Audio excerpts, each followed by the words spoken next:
the courts of the land, the courts of the land after 10 years And the other have one, deemed the Zechariah, fact that which this is the money prophet is Zechariah, legally meaning owned the to one who you. In remembers. other words, Zechariah, you remembering earned God. this money. And the So it's first not ballot going back essentially and going, has these well, UFC's a three big business characters. now. It doesn't make a I'm taking advantage of difference to the company or to Dan. But then also, I hate to interrupt you, but the thing is too, from a college goes, well, I signed this deal at 8 days. Like, oh, you got paid more. He's like, now they're making money. I'm not going to take advantage of them. Buddy, they're taking advantage of you, as they should. No, but As Apple does, as all major businesses do, they get away with what they can. It doesn't make Dana a bad person. It makes him a good businessman. Just like for Meccano, in this world of professional sports, you have to be a good businessman. This is why you don't see the defensive end from the Bengals, Hendricks. There's a reason why he's not reporting Cam.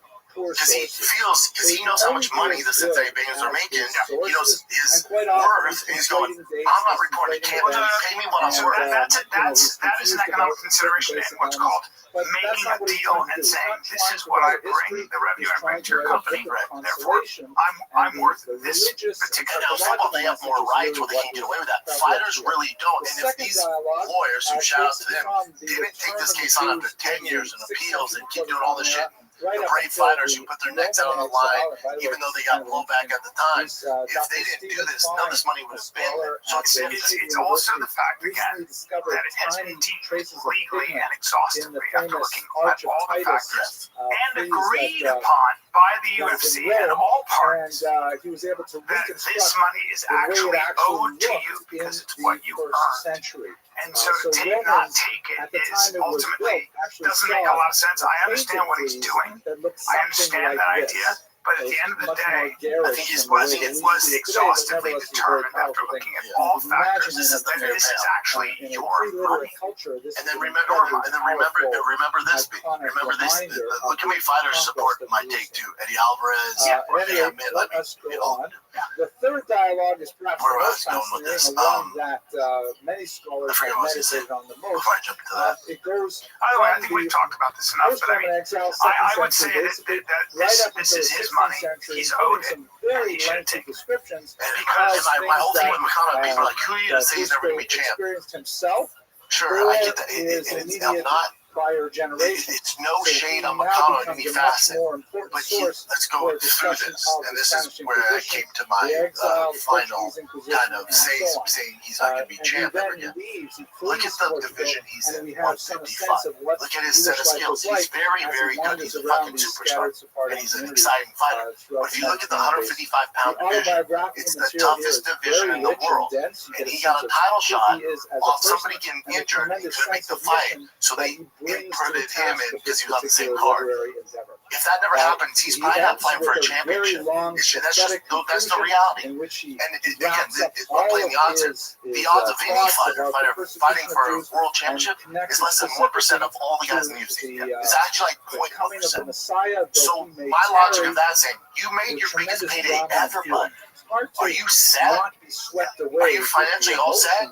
And also that money is money you've earned, but you're not taking advantage of anybody. To Brian's point, this has been exhausted through the court of law, and these very high-powered lawyers and the judges in the courtroom and the UFC all agreed this is what these guys are.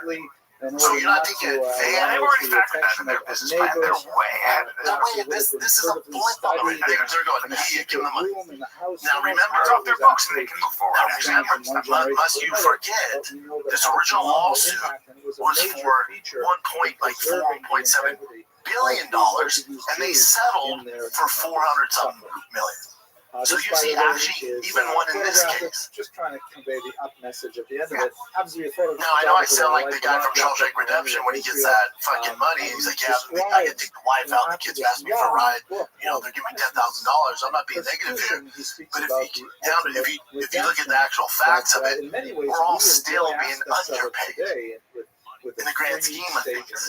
When you want to talk about Anderson Silva, you want to talk about Conor McGregor, who's the most underpaid fighter of all time. So taking it so if you want to get that, like really down to it, they settled. I wish they didn't settle, but again, I'm not in the gutters with these guys on the streets fighting this battle. Maybe they went, we settled now for this very low and it makes me wonder, or we can keep fighting and so get like another 10 years. And some of these fighters, really need it right now. So maybe I don't know why they settled.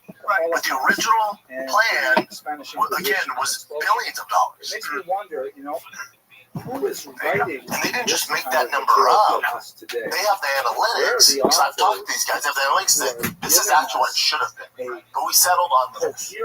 Why they settled that, they know better. I'm not hating on any of that. But they settled for a reason. But originally, UFC actually made off pretty well. 100%.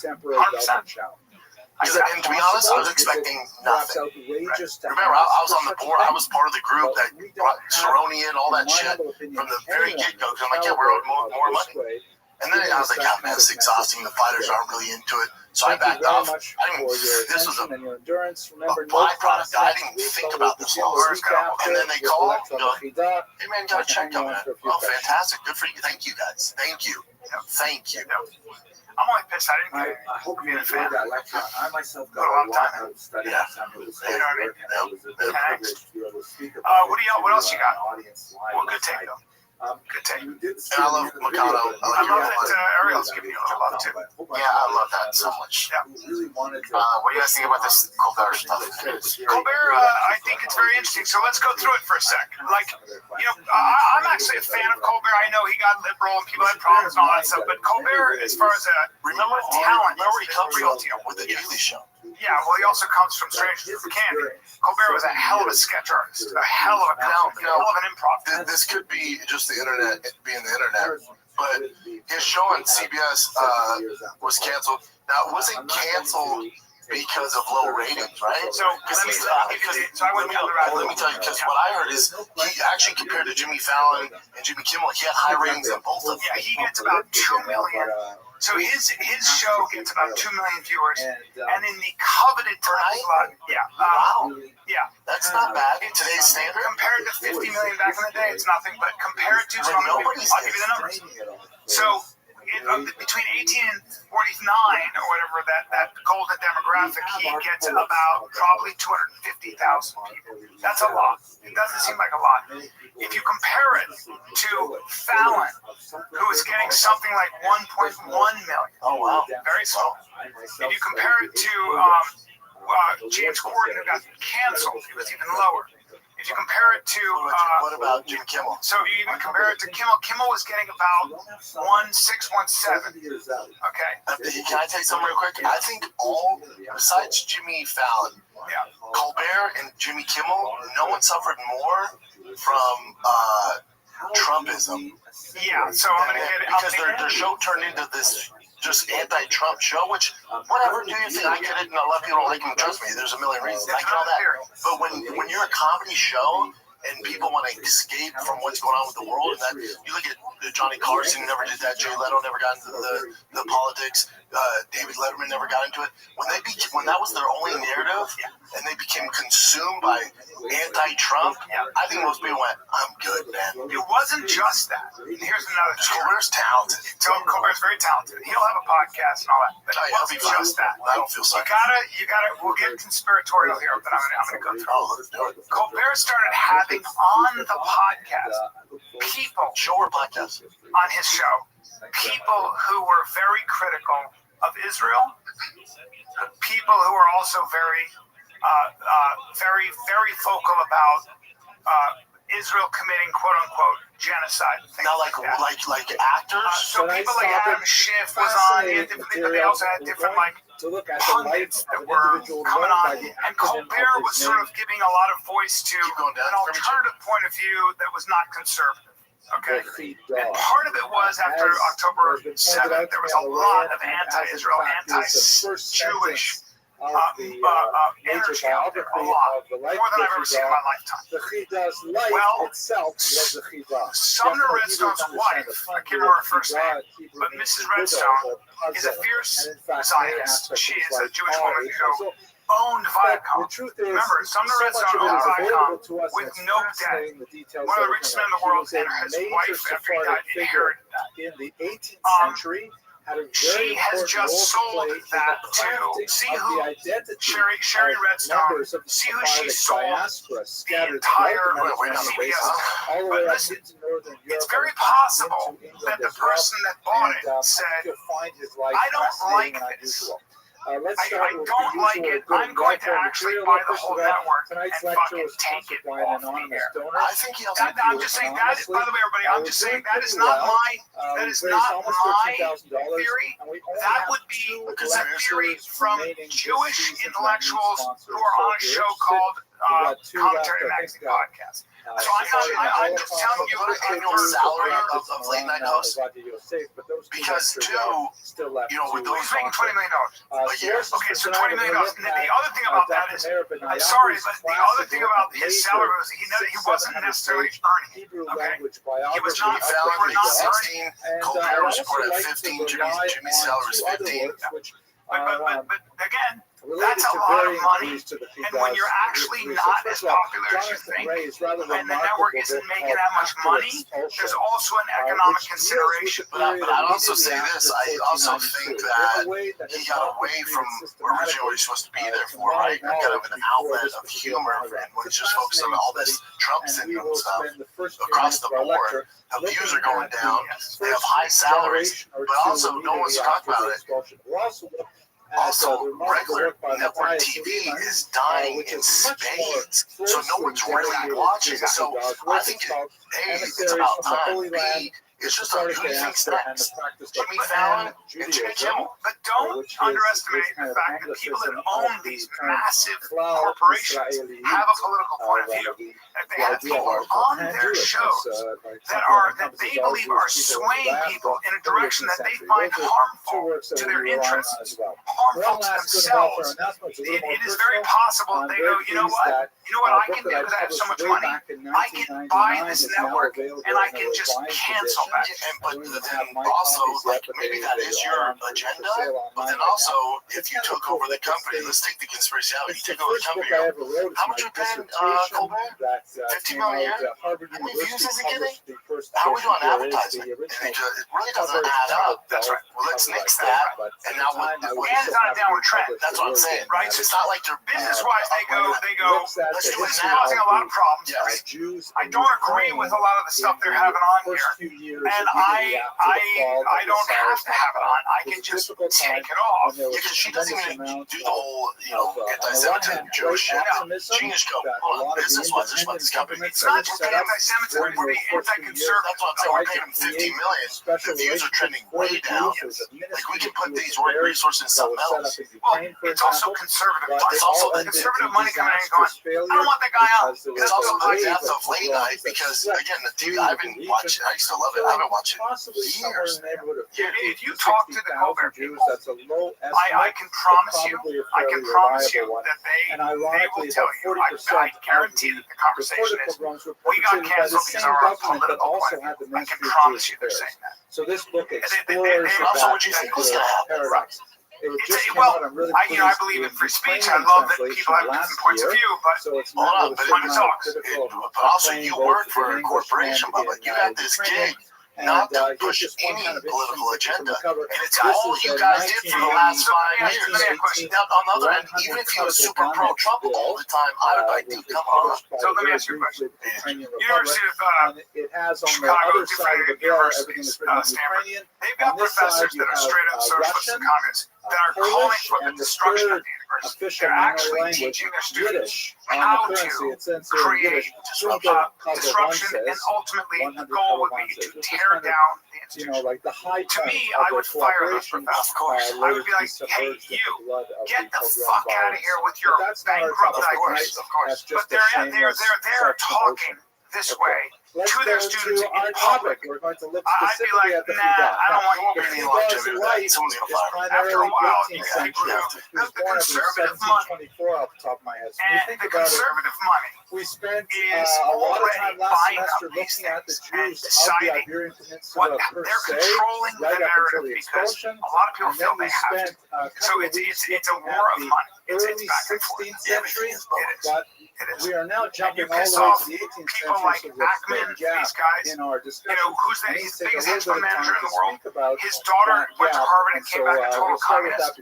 And he's like, what the fuck is going on? Guess what? I'm not giving you money anymore.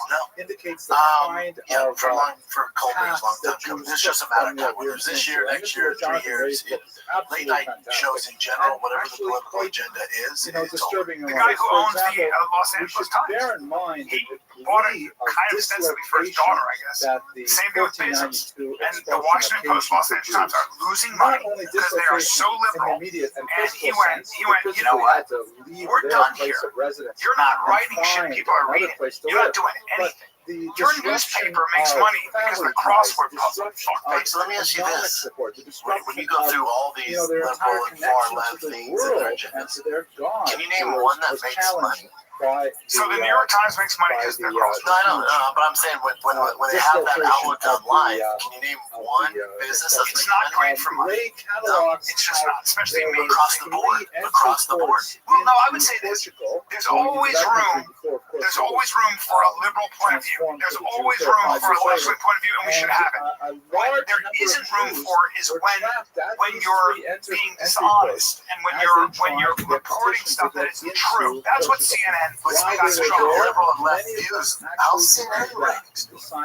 Because they were dishonest bullshit. But there was also the Trump signal too, which all they ran. All you got to know about CNN is they had a ticker that showed COVID deaths, and it was like that, and it was all a lie. It was all a fucking lie, and they knew it. They did it because they knew it got ratings. When you do that to Americans, they go, "I don't trust you anymore."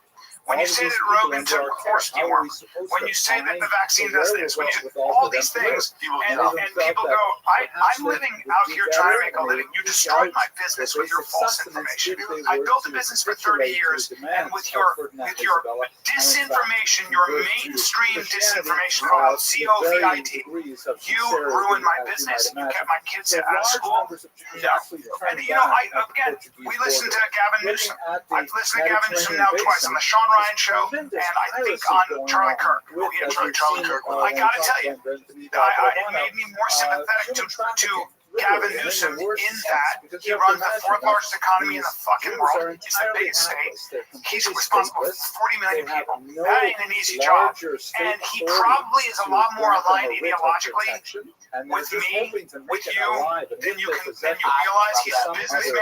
But then also he's just not doing a good job. He's got very valid criticisms of the Trump administration. He's not doing a good job. I just think he leads the country in homelessness and unemployment. So part of that's also that. Also, you gotta realize when he's on Sean Ryan, like I listened to it too, I went, all right, he's not the biggest musician in the world, but he's still up there. But when you watch it, you're like, all right, I get some of this tough decisions, but remember too, he's a fucking career politician. He knew that stuff was gonna be brought up. Yeah, but he makes a good argument. I think his criticisms of Trump and ICE are valid in California. There are some very valid criticisms or things to look at. We don't want to be. It's really important not to be. I'm right wing. I'm pro-Trump. No, don't do that. Be open to change your mind. J.D. Vance, 2028. But then also, I just think all politicians are trash. And then you look at what Trump's doing. They are though. But then you look at the job is much harder than you think. Nah, I don't think it's that hard. But it is. Yeah, maybe. But that's what they signed up for. Crimea fucking river. I'm just saying. But then also when it comes to Trump, like now he's fucking his fan base over for the first time. They're kind of turning their backs on him with the ICE stuff. Like even with ICE stuff, I'm kind of like, what the fuck are you doing? There's a lot of that. There's a lot of that. And with Epstein files and shit like that. But nothing, to me, this should be the next late night host. Hunter Biden should have his own fucking. Dude, can we get into Hunter Biden should have his own. He's must-see TV. If you know the difference, here's what you don't want to know. I always say it's important in life to know the meaningful difference between things. You don't want to have a deep understanding of the difference between cocaine and crack. Before you play this shit, he talks about the difference between cocaine and crack like I talk about Trump. Look at his eyes. Like I have a passion for V8s and he's like a cheater that sees C6s. He has a passion for crack cocaine. Go ahead and play it. This is what you don't want to be a connoisseur in crack and cocaine. He also is a spitting image and talks and has the cadence of his dad. But he's a crackhead. It's must-see TV. When you hear these people, you go, oh, that's a human being. He's a complicated human being. And this is from Channel 5 News. He's done a lot. Had to the only difference between crack cocaine and cocaine is just sort of like carbon and water and heat, literally, that's it. And those things are pretty much free. If you go to like a science store, it's free. You can go to a convenience store and just get, anyway, I don't want to tell people how to make crack cocaine, but it literally is a miniature and baking soda. How different is the experience? Vastly different. Like for real. I feel really reluctant to kind of have some euphoric discussion. I know you're not asking me to do that, but have some euphoric discussion about crack cocaine. I think it's maybe kind of the opposite here. Okay, no, it's the exact opposite. I'm stating I don't want to have the experience of some euphoric recall. That's how powerful crack cocaine is. Does crack cocaine make you act any differently? Is it safer than alcohol? Probably. People think of crack as being dirty. It's the exact opposite. When you make crack, what you're doing is you're burning off all the impurities that are combined with sodium bicarbonate, which makes it smokable. That's all. All of these actors and people in the past that talked about their problem with cocaine and freebasing. They were smoking crack, so strong on the stove. It's the same thing. Not exactly, but close to it. But it's a little bit different. But anyway, my point about it, to your point about it, which I think is true, is that there's a thing about crack that is really insidious. And what it is that any time, I think one of the reasons that they believe that smoking cigarettes is so addictive is because it combines three really important things. It's habit forming, there's an oral fixation, and there is ritual combined with it. And so the idea of hand to mouth is a habit and a fixation that we learn very early, even as children. With a pacifier, with a spoon, with your thumb, to even to breastfeed. Okay, so that's really, so and I don't want to get into the psychology of it because I'm no expert. What I do know is that you combine with that, it's just ribbon and bush, and then you combine the ritual. You have your cigarette in the morning, you have a cigarette when you get out of the car, you have your cigarette with your coffee. Practice that on steroids over and over. There's a ritual to it, there's a ritualized part of it, and a combination of all of those addictive behaviors together becomes like really powerful. And the drug in and of itself is a more immediate euphoric sensation connected to it. Can I say something? Motherfucker makes me want to try crack. I know. And can I say something? I think we really demonized Hunter Biden. And what we were demonizing was an addict. Was an addict who behaved badly while under the influence of the most powerful. Rightfully so. They said there's no laptop. Like that's not him. That's the media. That's the mainstream media. That's his father, too. Well, it's all the mainstream media. That's his family.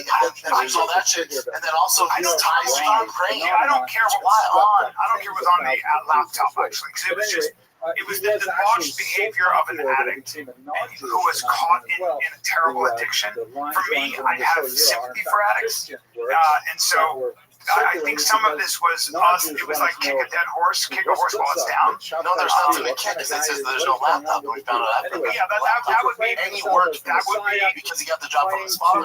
That's why the mainstream media lost their credibility. Another example, right? But rightfully so, you're going to kick this crackhead while he's down because we were told there's nothing to worry about. Rather than kick him, I would kick the machine that said nothing to see. Or the machine defended. Yes. And his dad happens to be the fucking one running the machine. That's where the kickback comes from. I would also respect. Gathered a massive following of Jews. I want to try that. About 5 years. So broken by the It'll be interesting to see. I'll tell you, Trump administration as well. Like we'll see. It's going on. I think a lot of people in power, the people around the people in power, probably tend to, they take advantage of people. There's horrible people. Somebody. Yes, that's all very authentic. Yes. And that's corruptionism. And Biden had a huge liability with his son being a crackhead. And we're totally sorry. Loves his son. Oh, yeah. Loves his son. You hear Biden talking to Hunter Biden is fascinating. I don't blame Biden. I want more interviews out of him. He's must-see TV. His dedication to the craft, the smoking crack, is bar none, better than anything I've been doing. I don't vilify Hunter Biden. I think Hunter Biden had a really hard run of it. Not smoking crack, son. Not smoking crack. Man, that does sound the way I didn't know that shit. I'm a routine guy. My coffee in the morning, my nicotine. I'm a routine guy. Stay away from it. Because you have an addictive personality. Yeah, well, he's just holding me on crack. That's what that commercial did. He's a huge advocate for crack. It's actually better than cocaine. You should burn all that stuff off. Okay. There's an old friend of mine who got caught up in heroin and really never kicked it, or took a long time. He said the first time he did heroin, his head And hit the most pillow, of his and he followers said, "Well, simply, I'm in trouble." dejected, Because he fled spent his movement you spend and the tried rest to of your rebuild time their chasing lives that dragon. back That in, fat dragon. their Called the homes dragon. It's throughout called a Europe. fat dragon. A small You're a but fucking significant old dragon. I number gotta be honest with you. were You so know, you committed take out the to purity. Shabbatai Tzvi. I had actually an Makes interesting you want to try discussion crack. when I was doing Well, you know what it about does too. comparing it to Really gets you in contemporary the garden. politics And in crack, America. crack. You just use You your do imagination. a That lot they of fun. believed in him As in, so much Because we're always, that the there was narrative on nothing crack that he thinks could that do wrong, and Nancy, it must be that we was should it Nixon's justify wife, even the to crazy say things no that to he drugs. did. The whole And so a knock group on of crack Jews, was that who were later called that's the right. Billionaire, That's right. It was figured that that say no if to drugs. Mashiach Right? the The whole converts kick. to That's what's very Islam, effective. You know? Yeah, sure. be, The whole but kick that's on what that we're was supposed it to was do for too. poor We're people. supposed to convert And to cocaine was for Islam, the rich. and Yeah. we're supposed So to they do put this crack in world lower tour of all income these neighborhoods Middle like black Eastern neighborhoods. religions, And so they only became then addicted will to crack. Mashiach So it come. became So like the a convert to Islam. low society Jews drug. Well, so But in reality, it's all my boy Biden's talking about. It's actually the way to go. It's the rich man's drug, right? Yeah. Because you get rid of all the bullshit around you. Yeah. You go You know what into it shit. is? It's the fucking air one of cocaine. You burn all the bad shit off and smoking that real. The movement ended Yeah, in whatever, a man. tremendous defeat. Jesus. It was End of the not day, a sudden Hunter and Biden sharp is, break. dude, he should because take Shabbatai Colbert's Tzvi spot. had I knew a such guy an influence. who was an You should actor realize and that much of big his guy, Torah fucking really big guy, was played a lot of very thugs. A guy, this is 20 years ago. very And thought-provoking, he had a crack stimulating. cocaine It problem. did not read like And Oh, it he did both. Yeah, so you'll like this. So he, a lot of his thought. I'm going to get the story a little bit wrong, but I think this is exactly what happened. Thinkers, He started smoking crack cocaine. He had an audition, and he had meetings and everything else. Well, the problem was 3 days went by, engaged to one degree or and another in he Sabbath started smoking crack, and it So didn't for the stop. next So 100 he smoked years or all the so, crack. He was with many this girl. Jews in Europe And then he were saw like this, having a I mini think it was neighbor's inquisition yard, or was that his where yard nearby? there was And they had always these a taint oranges, and the of oranges looked suspicion of great. anyone And he engaged just in went, he did mystical a 3-day thought. There's bender, a question and the perhaps he oranges was looked actually so a fucking secret great. Sabbatean. In And he some decided to cases, jump into especially the kind of into the E-rated garden and figures, get they some were oranges. They actually had a closet giant Sabbateans. Rottweiler. In other cases, And they that just maybe Rottweiler looked at some of the attacked books him. and quoted a And few because he was ideas. so big, he But was able to nevertheless, get on top of the the dog Jews and in the fucking 17th subdue century the were dog having a and really beat it hard into time submission. dealing with these kind But of he was challenges. so bit up and so And this scarred brings up us on his to hands, his the arms, his immediate legs, and everything by 18th that century giant dog. and the Dog will bite your hands off. So that was a good bender for him, but that's ultimately got him to cut. He one was of in the these hospital, messianic mauled movements by a dog, was led was sick, by almost died. an It was like, Eastern I gotta European quit. rabbi named Yeah, I can't be stealing oranges and get fucking rocked by a Rottweiler. 12th century. So there it is.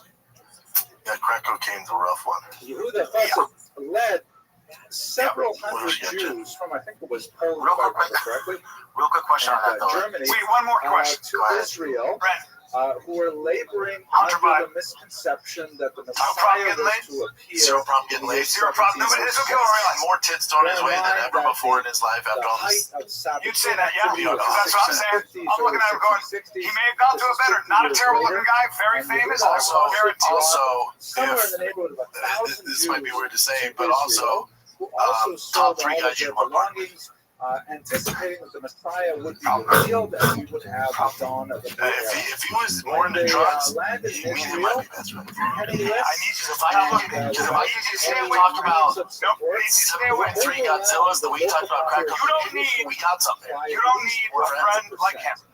He's awesome, I'm sure. But you know what the problem is? The dragon's always right behind. He even said, I don't want to start talking about it because it might get me. So I need you. We got to steer clear, Bob. And now they're left But you're telling me if you had to put in three people dead or alive, he's on your top three. Any economic Well, score whatsoever. If I'm going to do crack cocaine, You're just gonna have a I lot want of some real turbo sluts. I'm going to throw my life Dude, away. this is the king of turbo sluts. Dude, he has pictures on the laptop that you seem not to care about. Him with prostitutes and smoking crack cocaine. This is who you want to party with. If you're gonna go down the dragon lane, he's the final boss. Had some good times, bro. Great life. Had some good times. Hard times. Hard times. Hard times. And his art is horrific, but he's on crack cocaine like PR. It's not good, and you know it's not paid, right? Let's finally speak about our It's not subject. I really him. apologize Come on, for taking so long to get up to. Come on. The name It's not as cheap as Chida, he's known as All right. the Chida, HaChida. This is the news, guys. So tell me you don't want to party with Hunter Biden, Chip? It's know what I was gonna ask you? Of course. Rabbi Chaim Anyway, when I was younger, but Azullah. the crack cocaine thing, right? Yeah, that's right. So remember I told you guys, I told you guys before with cocaine, His father was just famous. does not work. So I'm thinking like, so he's saying it's a different kind of like balance, right? When Crack cocaine makes it harder to blunt the gas off. you're saying it makes it harder, which is like, Yeah, it'll make it rock hard. I would listen to Hunter Biden on it. You can cut a diamond with your dick. that's insane. So you have that feeling of euphoria and your dick is hard. That's incredible. Yeah, you're a fucking buddy. Dick will break a Sounds like you want to crack cocaine and fuck a buddy. Because if you don't have a lot of ladies around, there's only one hole. If you're doing crack and you bang a guy, that's not gay. That's crack fever. It's called crack fever. So if your First rule of crack cocaine club is fuck your buddy and not gay. I mean, that's a fact. A mouth's a mouth if you're on crack cocaine. It just so is a shitter. You know, it's like, it is what it is. So, Chen, you got No, I don't want now, it. Chen, Dude, I do crack if you do cocaine. crack cocaine, we will be going to your funeral. So, And your heart's already beating any crack cocaine speed, so we don't need. suddenly realized the fact that he was alive, so he dedicated So we should most of his pay later homage Torah to to his buddy. music legend. We got Jack Osborne on our podcast. Specifically It's dedicated great guy. Yeah, so his dad passed away. to save his life. Just a pioneer. You remember too when the Aussie show, the Aussie Families Osborne, He that was was also already you know, giving classes to game people changer. who were 3 times Huge reality show, the He was Osborne. especially He had associated with the Parkinson's or Kabbalistic something. He had a mild form of Parkinson's. He also did all the drugs. All the drugs.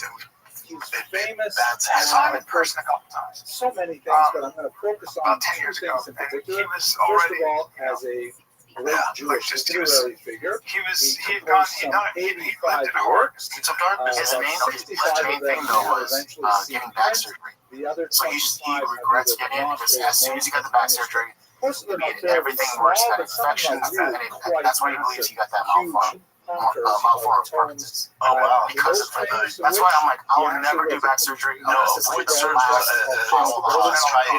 I was seeing a video of Cheryl Osborne. She was on a talk show, and one of the turbo sluts on stage was talking shit about Ozzy, and she's like, "Oh, really? Interesting."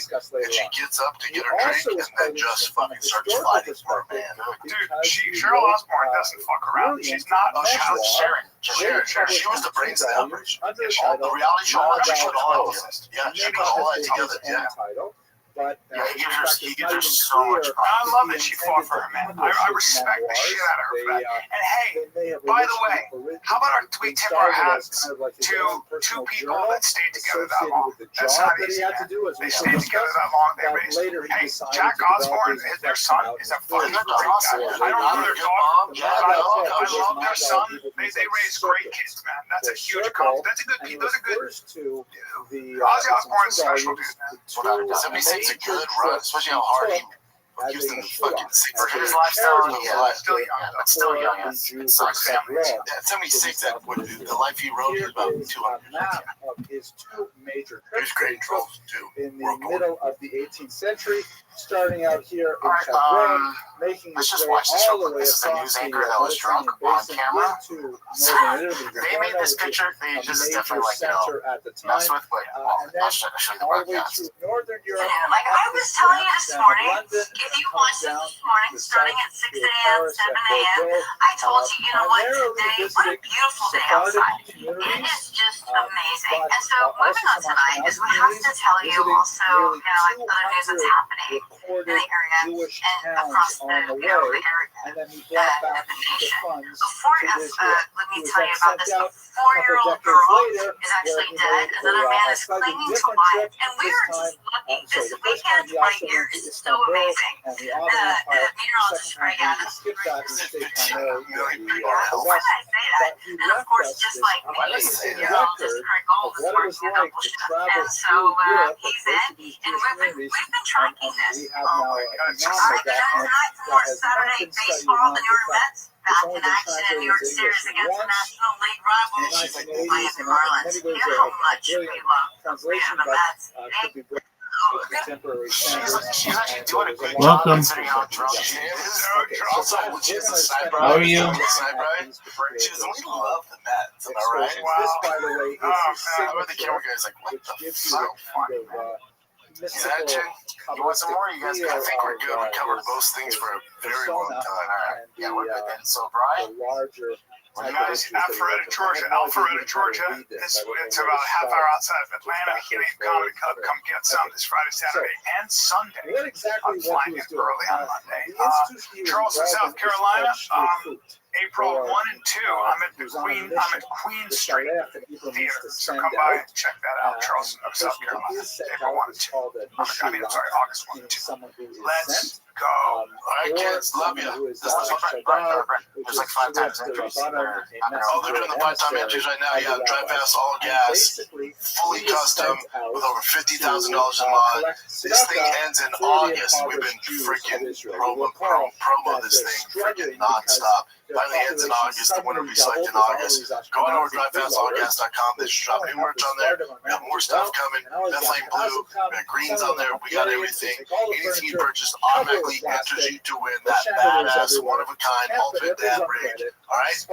Every dollar you spend is one-time entry fee, but we're doing 5 times the bonus right now. So get you some. Go to drivefastallgas.com. Winner will be announced in August. Love you guys. This is the Fighter Chick. We're out. 3 years. I want to talk to you about Joy Mode, sexual performance booster. What's it need an all-natural boost with your wiener? Ran into Shane on Bikini, and we were talking about this. This is an all-natural supplement designated and designed to enhance blood flow, giving you firmer, more reliable dongs. Okay, boners. About what his wife and kids had to put up with while he goes gallivanting off, visiting all the great museums of London and Paris. She's at home in Hebron, dealing with all these Ashkenazim. What's going on? So I could not, as usual, I could not answer my wife's queries satisfactorily, at least not to her satisfaction, but we'll try.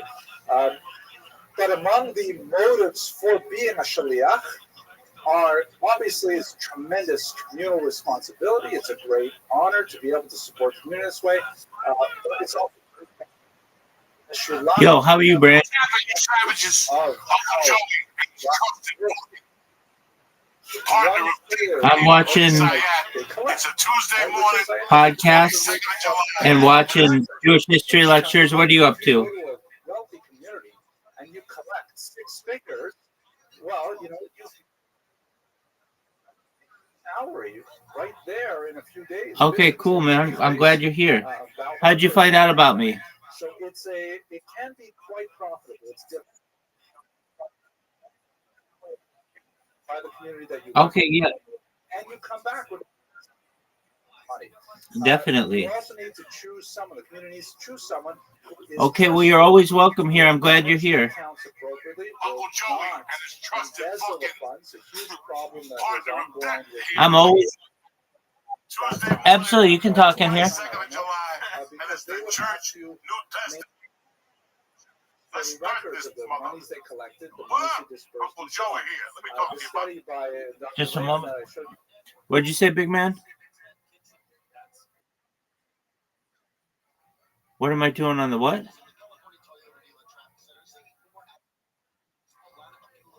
Sleep.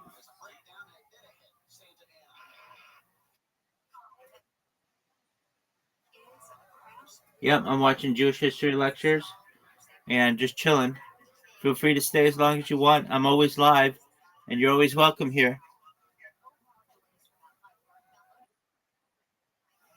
I'm on YouTube, Twitch, Rumble, Discord, Twitter. I'm live on everything. You can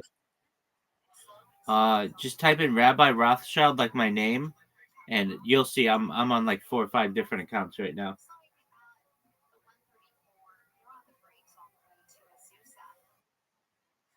Just spelled like my name in here.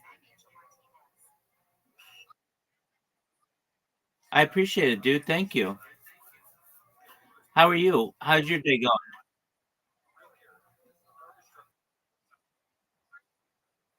If you want to stream it, you can.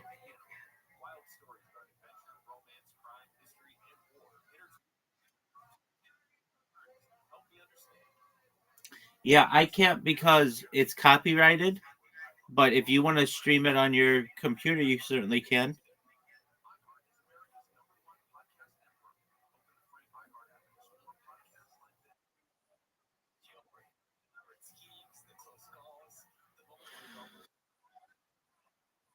Thank you so much, big man. I appreciate it.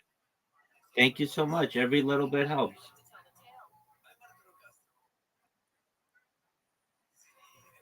Okay, do whatever makes you happy, man.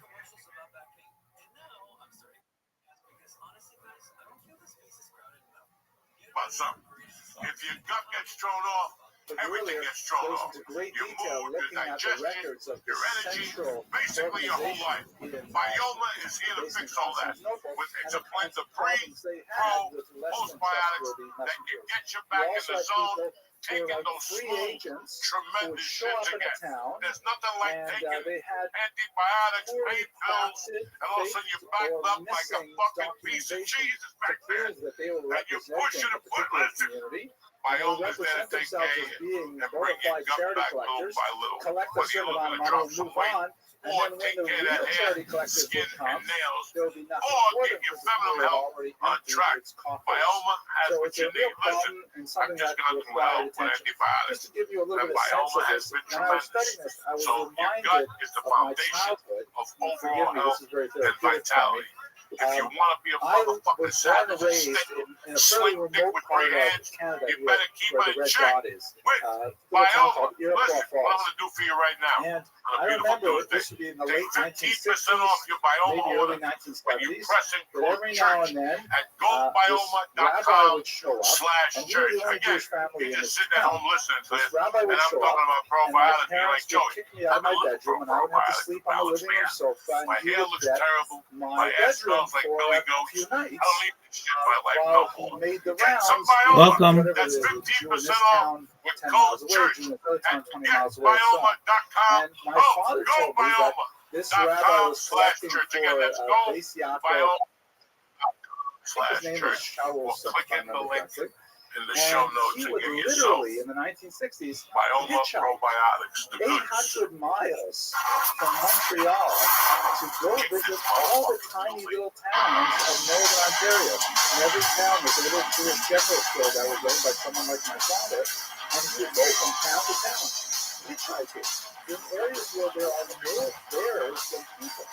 And it's wonderful. Marching to the people. And then later, the reason I'm saying all of North America is because we moved down to North Miami Beach. For my first 10-year track job was down here. Good to see and you. One day, there's the rabbi, and he makes the same route. Happy birthday, not Lisa Yap. but he makes the Dirty motherfucking seven. Miami Beach. And of course, he knows 12 years, he's still not dead. every You know single what I'm Jewish family around Highway 11. You can say that he takes a licking and he eats on fucking bacon. I give him different edible combinations. I throw different defenses at him. I mix up. Dude, do you know how like stand-up has like a death pool? Dude, I must be on somebody's. You know those animals? We don't think so? Like 300 pounds take 200 pounds? That's a word, Jack. We don't work with that. I was on the dead pool, you fucking fool. We don't work like that. We're slinging big dick up. I'm still alive, which is, that's right. That's good. We're both still alive. I mean, listen, I met you. I was a little young. Was one I of was like Billy Goat. That's when I was a young Billy Goat. He went with just one assistant, and we have to realize, by the way, this is a person with a brain the size of Montana. He's a person who, if he just stayed at home and wrote Torah books, but I'm surprised I didn't, like, there wasn't a news story about a bald Jew killing people on the highway with a U-Haul. I had to drive a U-Haul in New York, first of all. And then I had to drive. I'm so sure that I don't drive. Like one time they tried to give me a pickup at like a car rental place, and I got out and I couldn't even see over the top. It was. Dude, I had to drive the 405 on the way to work, and I told them I'm gonna kill someone if I'm trying to. I can't see over anything. And dude, my mirror, I've never driven a truck. When have I ever driven a moving truck, which is crazy that I'm allowed to? For $400, I took them to the Shell station, and the guy, it was dirty as fuck. It was, that but would be the the center right of mirror, the every time the Sephardic car shook, diaspora. That's where the Jews would had the city of the entire Ottoman Empire. So I was So, fucking, I couldn't roll down the twist turn mirror. So, Dr. Raymond points out, oh my god, one of the things that happens at this time is that the about this, through the activity of people was like using the Google Kudah, Maps. And thankfully, right before the exit, they're like, hey, this is no commercial vehicle, nothing over 10 feet. I was 11 feet. If I'd gone one more exit, I would have been either stuck local cultures that or like I'd be one of those videos where like the top of the truck comes are on. kind of like the arteries and veins that connect one It's fucking community to wild another, that I survived often this. living And by the way, it is funny about the stairs. I was laughing because I always hire movers and they fucking hate me. They know it's 4 flights, but they're happy on the phone with the 4 flights. And then I got into my apartment to like clean it out, and like there was, I had some stuff in the freezer, and it was like all frosty, and I figured they were just putting their heads in the freezer. They had to go up and down like 18 times. People of Truth is the name of the organization. Oh, it's the best. I love how to communicate in Ladino, which is basically Spanish vernacular. Yeah. But I'm gonna sit there and watch you die. They would also communicate I ain't grabbing shit. I ain't grabbing nothing. I'll cheer you on. I'm like one of those white people on a race. I throw water at you, different throw a little styles towel of at your shit. they would have to say. Oh, yeah. You're good, Pimp. I'm glad you're here. What it tends That's to. something for like really this is a young very people. complicated, 4 flights of steps. You're 22, you have no money. United States. You live with 10 dudes in an apartment. together. For Give example, them the that. Sephardim You were do have that thing associated down. And they're in shape. Like Syria. These guys were nice, but the guys when I moved in, were it was I had white guys this time. You gotta do, let's call them up next time. Go listen. Very, very I different got 4 cultures, floors, but and don't worry about especially it. over We count. they work further apart. But the role of the